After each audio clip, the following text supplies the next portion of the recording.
Good afternoon, everyone. I'm glad to be here and to get the chance to present the work that we did at University of British Columbia around offloading embedding lookups to processing in memory for deep learning recommender models.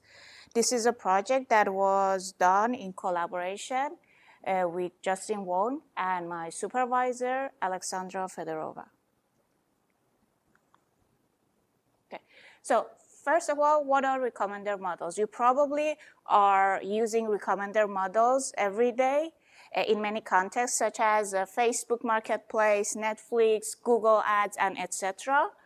And as you can imagine, like so many other applications these days, they are using deep learning and neural networks to build these recommender systems. But there is something about recommender models that sets them apart from other types of models, such as DNNs or RNNs or CNNs, and that lies within the type of features that they mostly use. So neural networks usually have two types of features. They can either be numerical, which means it can be easily presented with a number, such as the age of the user, or the number of movies a user has watched on a platform such as Netflix, or they can be categorical. Examples of categorical features are things such as the city where the user lives, or the movies they have watched so far on Netflix. These are things that cannot be easily presented using just a single number. So what we do is that we use embedding layers to be able to have a numerical presentation for these type of features in our neural network. Now, what are embedding layers? Each embedding layer consists of a number of tables that we call embedding tables. Here you can see an example of an embedding table. It's a 2D table with, let's say, n number of rows. Each row is representing a category. For example, each row can represent a movie that exists on Netflix. And the width of the table, or the number of columns, is an arbitrary number, usually a power of 2. And it's something that's decided by the ML engineer depending on the application. It's usually something like 16, 32, or like that. And we usually have tens of tables for each model. Each table size can be from hundreds of megabytes to tens of gigabytes in the case of recommender models. And the operation that we do on these tables is called embedding lookup. Now, what is embedding lookup? Let's say, for example, consider the example of Netflix. We have a user who has watched Fight Club and Emily. And this table is representing the movies. We use a hash function to figure out which rows of the table are representing these two movies. And for example, we figure out it's row I and row J. We fetch those two rows and then do an element-wise operation on those rows. For example, element-wise sum, or it can be max or anything. And this is the result of embedding layer that will be fed to the next layers of the network. Now, the specific model that we are using is called DLRM. It is Meta's deep learning recommender model, which is publicly available, and it is open source.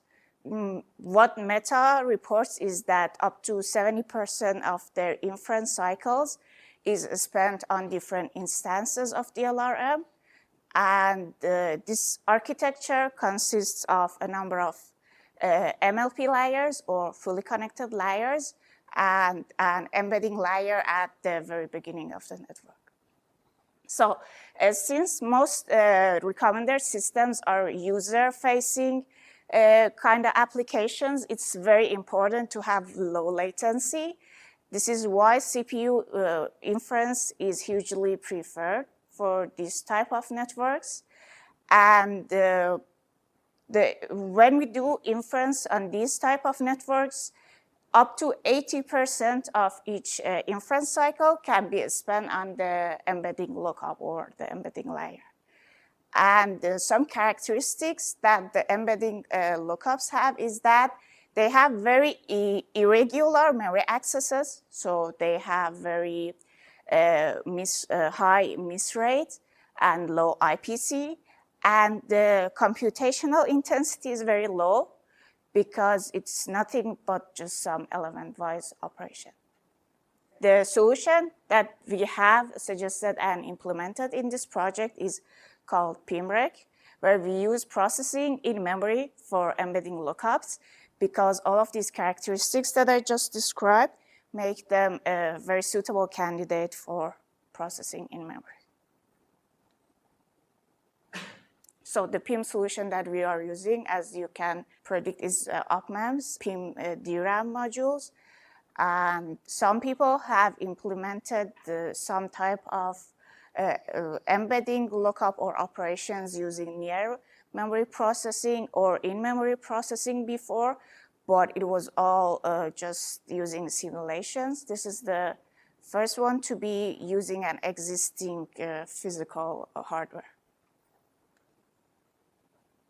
Now, I suppose the audience here is pretty familiar with the architecture of UPMEM PIM modules. So what I'm going to just point out is the constraints that we had to work with when we were implementing our project, which is there's no cross-DPU memory sharing, and DPUs, as of that time, could not process floating point.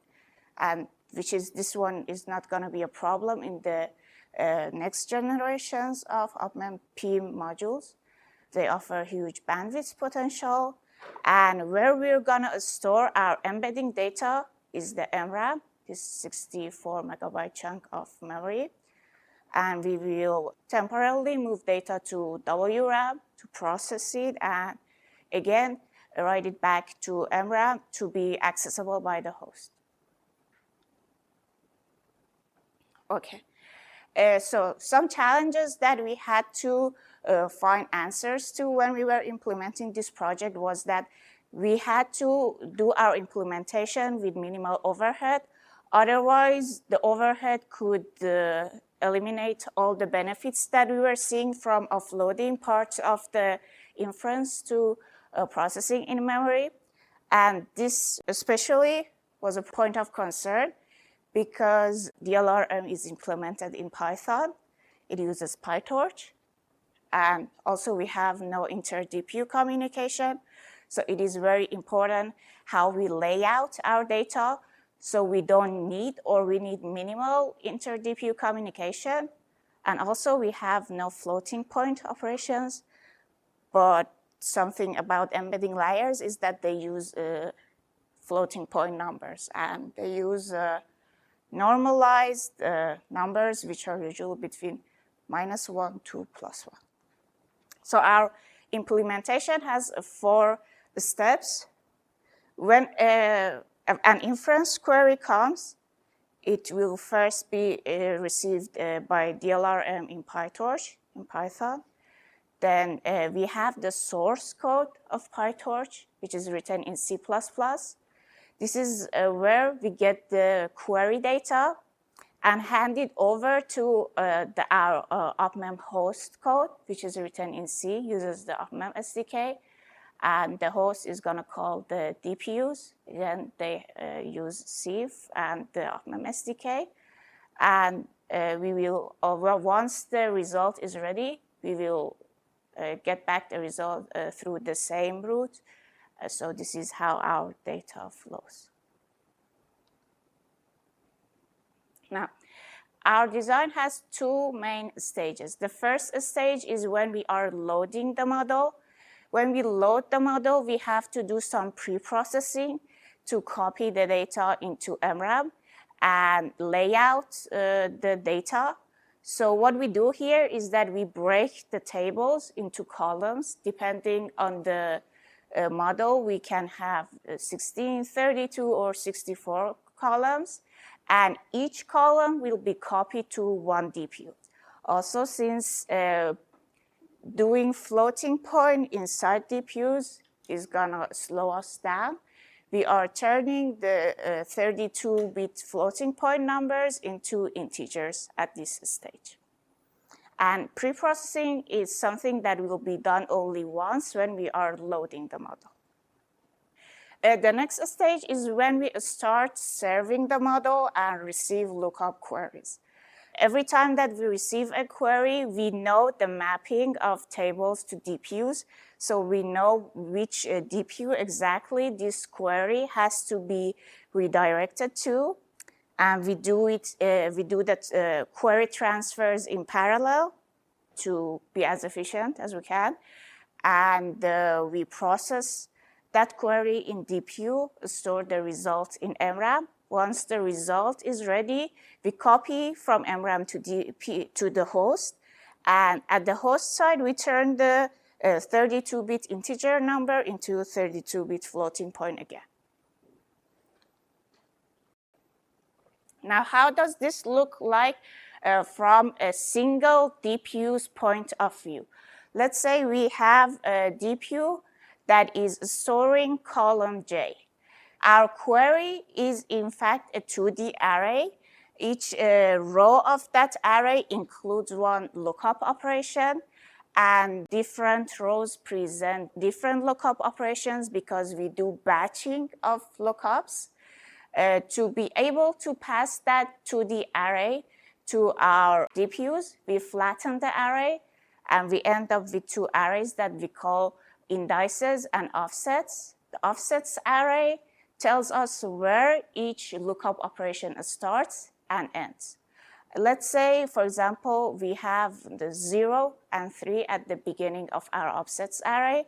That means that the first first lookup operation starts at index 0 and ends at index 3. So the first lookup is gonna fetch rows 23, 12, 56, do element-wise sum on them, get the result for that specific column J, and different DPUs responsible for different columns are gonna do the same thing, place back the results in the corresponding memory address in MRAM.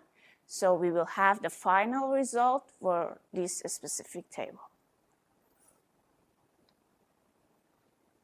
Now, we also have some parallelism that we can use inside each DPU. As I mentioned, we batch the lookup operations. So what we do inside each DPU, we use different tasklets, and each tasklet will be responsible for one lookup batch. They process the batches in parallel and copy them to MRAM. And for most of our experiments, we used 14 tasklets within each DPU. So here is some experimental results. So our initial idea was that if we offload the embedding lookup operation to processing in memory, we can do inference on recommender models faster than the baseline implementation. So let's see if that assumption was true or not. For that, we have looked at the speedup that we got for PIM-Rec versus the baseline. You see that for all cases, it was larger than 1, so PIM-Rec was doing better. And it got up to 10.5. And for these experiments, we were also changing the amount of data that we were storing on each DPU. By increasing the amount of data that we are storing on each DPU, we are increasing the size of our working set. And this means that probably CPU will have more challenge when doing lookups, because we will be thrashing the cache more. And the higher speedup for larger table sizes somehow confirms the idea. Another guess that we had was that offloading embedding lookups to processing in memory is gonna increase our cache hit rate because now our CPU doesn't have to process embedding lookups, and that means that it's not handling a type of memory access which is pretty random. And as we saw for all the experiments that we did, and we are comparing L1D and LLC for both implementations, and we see that for different workloads, always the PIM-Rec cache hit rate is higher than baseline, and for larger batch sizes, the gap is even a bit larger. We also had another guess that by offloading embedding lookup to processing in memory, we will be able to use the CPU for more compute-intensive workloads, which are usually the fully connected layers within the recommender models, and that would show itself as a higher IPC when looking at the CPU. Again, here we can see that this red bar is showing that for different workloads, the IPC for PIM-Rec was always higher than IPC of the baseline. And here we are comparing the red bar with the blue bar, which shows the IPC for the host CPU in both implementations. And we also looked at the IPC for DPU in PIM-Rec. In different workloads, it was almost 1, which sounds very good, considering we are dealing with a single core processor. We also were interested in the breakdown of latency. So now that we are doing embedding lookup on PIM, where our time is being spent at. Here, for a number of different workloads, we can see that this blue part shows the time that we spend processing in memory. And the time that we spend processing in memory in comparison with other parts becomes smaller for larger workloads. The reason is that exact number is relatively constant, while some other parts of the implementation change. For example, the time that we spend copying the query to DPUs increases as we have larger queries. And other parts that are included in the cycle are query post-processing, which is when we turn the 32-bit integer numbers back into floating point. And the yellow part is copying the results back from DPU to host, which in most cases wasn't very large. So in conclusion, we saw that with PIM-Rec, we saw up to 10.5x speed up when doing inference on deep learning recommender models. We saw that when we use PIM-Rec, the CPU is being used more efficiently, both in terms of cache hit rate and IPC. And we also saw that the time we spent doing the processing within DPUs shows promising scalability. If you would like to see further experiments, you can access my MSc thesis, which is around this project, on UBC library. It's publicly available. So thank you for your attention and time, and a special thanks to my supervisor, Professor Alexandra Fedorova and Justin Wood.